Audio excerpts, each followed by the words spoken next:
चिड़िया के 2 अंडे थे। अपने अंडों को देखकर रानो चिड़िया थोड़ी परेशान थी, क्योंकि उसके एक अंडे का रंग थोड़ा काला था। रानो चिड़िया का पति मानो चिड़ा नदी से पानी लेकर आता है।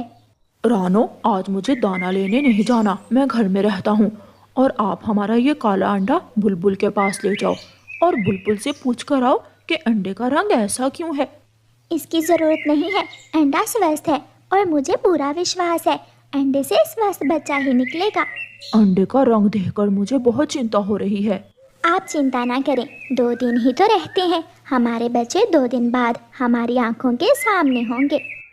पापा चिड़िया दाना लेने जंगल में दूर दूर तक जाता। वो अपने नए आने वाले बच्चों के लिए भोजन जमा कर रहा था। ये मीठा फल मैं पहले भोजन में अपने बच्चों को। ऐसा सोचते हुए पापा चिड़िया मीठा फल तोड़ लेता है। घर में मौजूद मम्मा चिड़िया तो आंख भी नहीं झपक रही थी, क्योंकि आज मम्मा चिड़िया के अंडे फूटने वाले थे। अंडों में से टक टक की आवाज आती है। मम्मा चिड़िया दिल थाम कर बैठ जाती है। वो बहुत पुरजोश थी अपने आने वाले बच्चों को देखने के लिए। अंडा टूटता है और उसमें से एक बहुत ही सुंदर सी बेटी चिड़िया बाहर निकलती है। दूसरे ही लम्हे दूसरा अंडा भी टूटता है और उसमें से एक सांवले रंग की चिड़िया बाहर निकलती है। बड़ी बहन छोटी को देखते ही हंसने लगती है। मम्मा मम्मा देखो, बहना काली है, बहना काली है। मम्मा, क्या काला रंग अच्छा नहीं होता? मैं काली हूँ तो क्या हुआ? मेरे माता पिता, मेरी बहना तो गोरी चिट्टी है ना। इतने में पापा चिड़िया भी बाहर से दाना और मीठा फल लेकर पहुंच जाता है। रानो, अंडे फूट गए। ये कौन है? हमारी एक बेटी का रंग थोड़ा सांवला है। थोड़ा नहीं, कुछ ज्यादा ही। ये किस पर चली गई? हमारे तो परिवार में कोई ऐसा ना था। पापा, आप मुझे देखकर खुश नहीं हुए क्या? लो, ये दाना खा लो। पापा चिड़िया अपनी सांवली बेटी को दाना देता है और मीठा फल दूसरी बेटी को दे देता है। पापा, मुझे तो पहले ही पता था कि मेरी बहन काले रंग की है, इसलिए मैं अंडे में भी काली बहन की तरफ देखकर अपनी आंखें बंद कर लिया करती थी। बहुत बोलती हो तुम, बड़ी, चुप कर जाओ। मेरी बड़ी बेटी का नाम गुड़िया है, मैं तो इसे गुड़िया कहकर ही बुलाया करूँगा। तो ठीक है, मेरी छोटी बेटी का नाम लाडली है। ये मेरी लाडली बेटी है। लाडली अपनी माँ के साथ लग जाती है।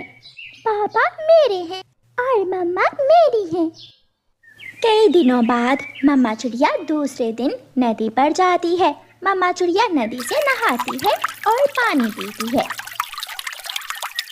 और पापा चिड़िया हर रोज की तरह अपना दाना कमाने चला जाता है।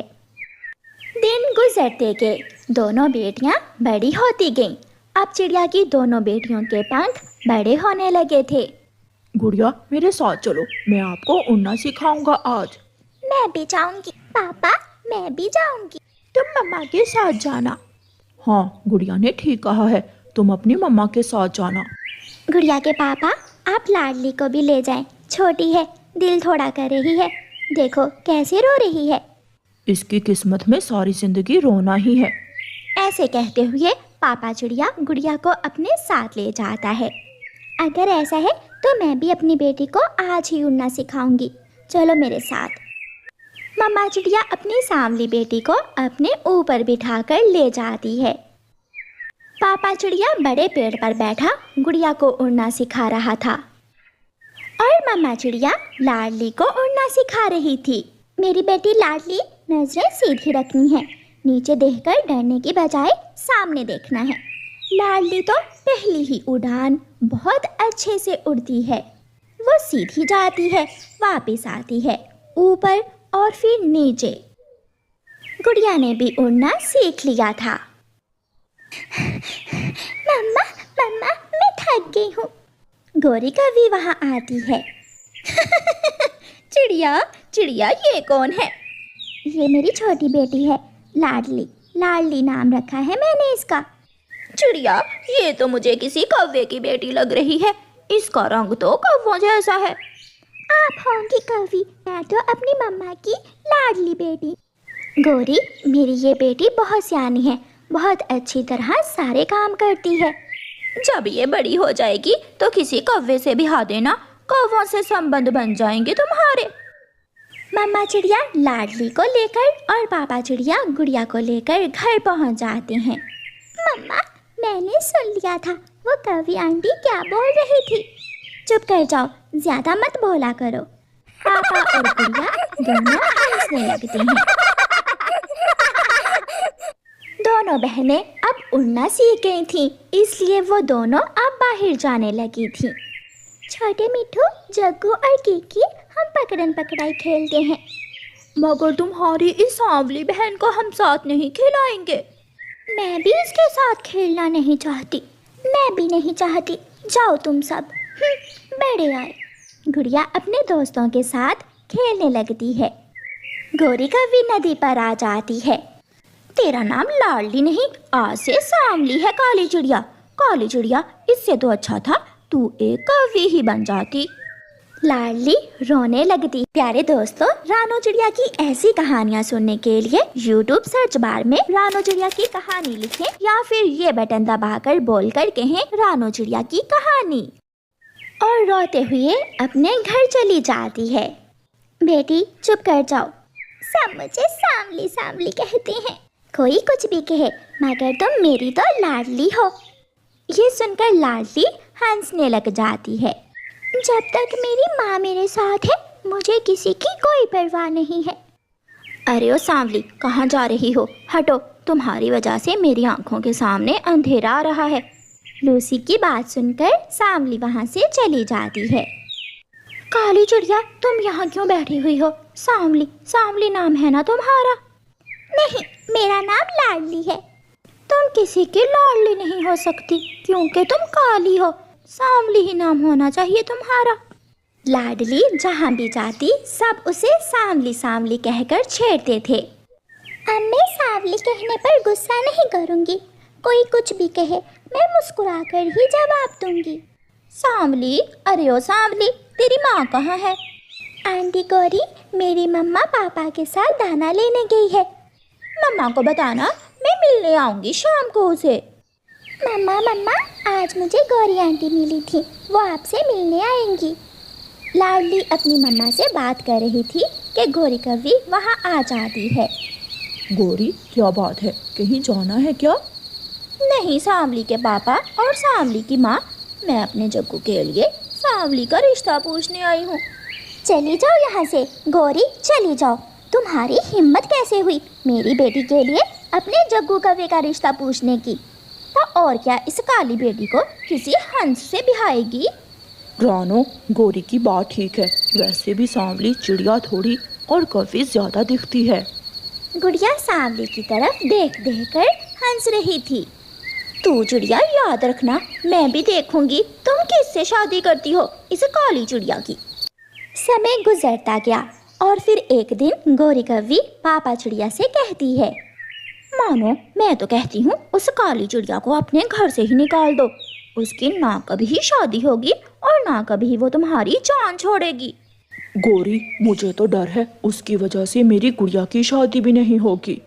हाँ, यही तो मैं समझा रही हूँ तुम्हें, उसे घर से निकाल दो। पापा चिड़िया घर जाकर अपनी पत्नी से कहता है, रानो, मैं अब और सांवली को घर में नहीं रख सकता। उसकी वजह से मुझे तरह तरह की बातें सुनना पड़ती हैं और मेरी बेटी गुड़िया के जीवन पर भी बुरा असर पड़ रहा है उस काली का। वो बेटी है हमारी। जो भी है, या इस घर में मैं रहूँगा या वो रहेगी। मम्मा चिड़िया रोने लग जाती है। आपका तो घर है, आप कहाँ जाओगे? मैं लाडली को समझा दूंगी। दूसरे दिन मम्मा चिड़िया अपनी छोटी बेटी को नदी पर ले जाती है। मेरी बेटी, मुझे माफ़ करना, मैं आपको ज़िंदगी में कोई खुशी ना दे सकी। मुझे पता है माँ, इसमें आपका कोई दोष नहीं है। सांवली, आपको ये घर छोड़ना होगा क्योंकि आपके पापा अब आपको अपने घर में नहीं रखेंगे। लाडली रोने लग जाती है। माँ, सबने मुझे सांवली कहा, सांवली सांवली कहकर मुझे बहुत तंग किया। आपने हमेशा मुझे लाडली कहा, मगर मगर आज आपने भी मुझे सांवली कहकर पुकारा।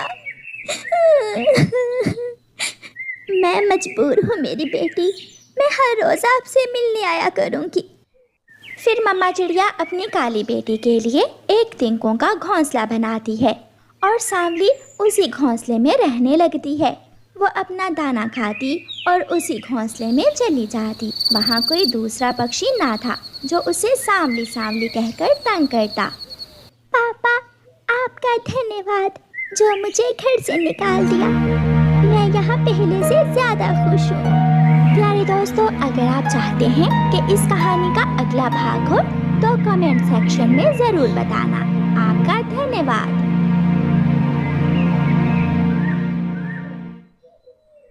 घने जंगल में नदी के पास चिड़िया और मिठू तोता बैठे अपना अपना भोजन खा रहे थे। चिड़िया, मेरे पास लाल टमाटर है और आपको आज क्या मिला है?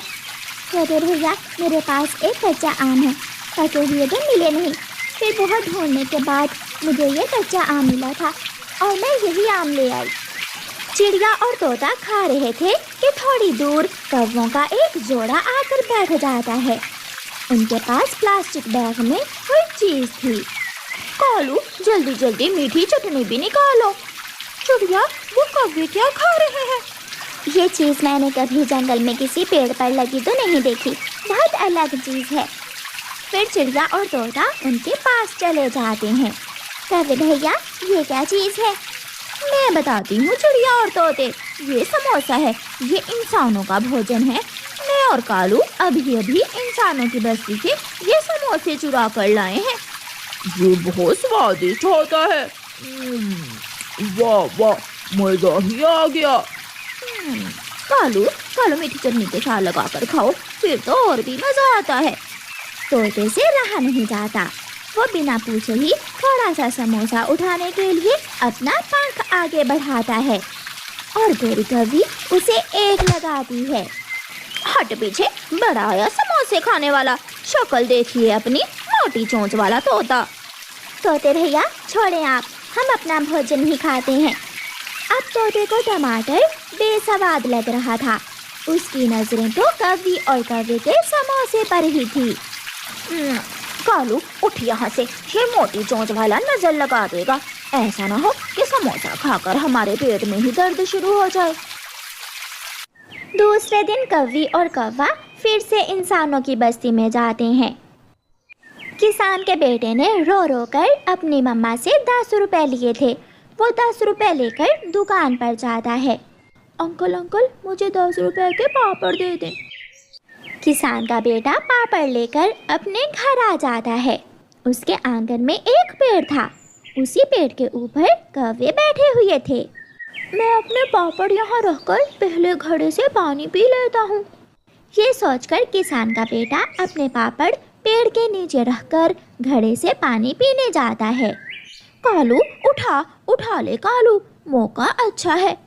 गोरी, क्या पता ये कोई खाने की चीज है भी या नहीं। ये जरूर कोई खाने की चीज ही होगी, तुम जल्दी से वो चीज उठा लो। फिर कालू कौवा उड़ता है और किसान के बेटे के पापड़ उठाकर दोनों पति पत्नी जंगल की तरफ भाग जाते हैं। मेरे पापड़ वो कौवे उठा कर ले गए। मम्मा, मुझे और पैसे दो। आले आज तेरा बाप, मैं उसे बताऊंगी कि बंदूक ला कर रखे। ये कौवे तो कुछ ज्यादा ही भरते जा रहे हैं। नहीं खुल रहा गोरी, मैंने तो पूरा जोर लगा दिया मगर ये पैकेट नहीं खुल रहा। लाओ, मैं खोलने की कोशिश करती हूँ। फिर गौरी कौवी उस पापड़ के पैकेट को खोलने की पूरी कोशिश करती है मगर वो नहीं कर पाती। कालू, एक उपाय है मेरे पास। क्या गोरी, हम इसे कैसे खोल सकते हैं? तोते की चोंच बहुत तेज है, वही इसे खोल सकता है। मगर वो मोटी चोंच वाला मुफ्त में इसे नहीं खोलेगा। 2-4 पापड़ उसे भी दे देंगे। गौरी और कालू वो पापड़ लेकर तोते के पास जाते हैं। मैंने अगर इसे खोला तो मैं थक जाऊंगा। तोते चिंता ना करो, हम 2-4 पापड़ तुम्हें दे देंगे, जो खाने से तुम में फिर से ताकत आ जाएगी। हाँ ये ठीक है, फिर तो मैं इसे खोल सकता हूँ। तोता अपनी तेज चोंच से वो पैकेट बहुत आसानी से काट कर खोल देता है। ये लो, ये तुम्हारे हुए। चल कालू, अगर दोबारा कोई ऐसी चीज खुलवानी हुई तो सीधे मेरे पास चले आना। मैं इससे सख्त चीजों को भी काट सकता हूँ, जैसे लोहे का कंटेनर। अच्छा अच्छा ठीक है। बुढ़ई, मुझे एक ऐसी गुलेल बना कर दो जिसकी रबड़ बड़ी हो, ऐसी गुलेल जिससे मैं कौवे को गिरा सकूं। अगर तुम मुझे मजबूत रबड़ जैसी किसी मोटरसाइकिल की पुरानी ट्यूब ला दो तो मैं तुम्हें गुलेल बना कर दे सकता हूँ। फिर किसान बढ़ई से मजबूत गुलेल बनवाता है। वो कौवा पिछले दिनों मेरी कैंडी छीन कर ले गया था और कल मेरे पापड़। मेरे बच्चे, तुम चिंता ना करो, तुम्हारे पापा गए हुए हैं गुलेल बनवाने। तुम्हारे पापा का निशाना ऐसा है कि वो कौवे को दूर से ही मार गिराएगा। प्यारे दोस्तों, रानो चिड़िया की ऐसी कहानियाँ सुनने के लिए YouTube सर्च बार में रानो चिड़िया की कहानी लिखें या फिर ये बटन दबाकर बोलकर कहें रानो चिड़िया की कहानी। चिड़िया और तोते, आज तुम भी हमारे साथ चलो, बहुत मजा आएगा। मगर हमें डर लग रहा है। लो जी, डर किस बात का, हम उड़ सकते हैं, इंसान उड़ तो नहीं सकता। मैंने सुना है आजकल के इंसान उड़ भी सकते हैं। ये सब बातें हैं। अच्छा ठीक है, तुम और चिड़िया दूर बैठ जाना, मैं और गोरी ही चोरी करेंगे और फिर सब मिलकर खाएंगे। अगर पकड़े गए तो हम भाग जाएंगे, हम वहाँ नहीं रुकेंगे। इंसानों का भोजन जिसके मुंह लग जाता है वो बार बार इंसानों की बस्ती में ही जाता है। ऐसे अपनी बातें सुना सुना कर आज गोरी और कालू चिड़िया और तोते को भी अपने साथ ले जाते हैं। वो सब उड़ते उड़ते इंसानों की बस्ती में पहुंच जाते हैं। हलवाई की दुकान अभी बंद थी। कौवे भैया, कब खुलेगी ये दुकान? पहले तो अब तक खुल जाती है, शायद आज कोई प्रॉब्लम होगी हलवाई जी को। कालू जी, चलो अब हम किसान के घर जाते हैं। और आसान शिकार किसान का बेटा, आज फिर से उसी से कोई चीज छीन लेंगे। कौवा और कौवी उड़ते हैं, चिड़िया और तोता भी उनके पीछे पीछे जाते हैं। चिड़िया और तोता किसान के घर से दूर बैठ जाते हैं, जबकि कौवा और कौवी तो किसान के आंगन वाले पेड़ पर ही बैठे थे। थोड़ी देर बाद किसान का बच्चा कमरे से अंडा फ्राई लेकर बाहर आता है। गोरी गोरी अंडा फ्राई, मजा ही मजा। कालू जी, ये अंडा फ्राई हम अकेले ही खाएंगे, चिड़िया और तोते को किसी और चीज से हिस्सा दे देंगे। गौरी कौवी उड़ती है, वो सीधी किसान के बच्चे की तरफ जाती है। मगर आज किसान बैलगाड़ी के पीछे छुपा हुआ था। वो अपनी मजबूत गुलेल से सीधा निशाना गौरी की पूंछ पर लगाता है। गौरी नीचे गिर जाती है। चिड़िया और तोता तो जल्दी से जंगल की तरफ भाग जाते हैं। किसान डंडा लेकर गौरी कौवी की तरफ भागता है। जैसे तैसे गौरी उड़ती है और किसान के घर से थोड़ी दूर जाकर फिर से गिर जाती है।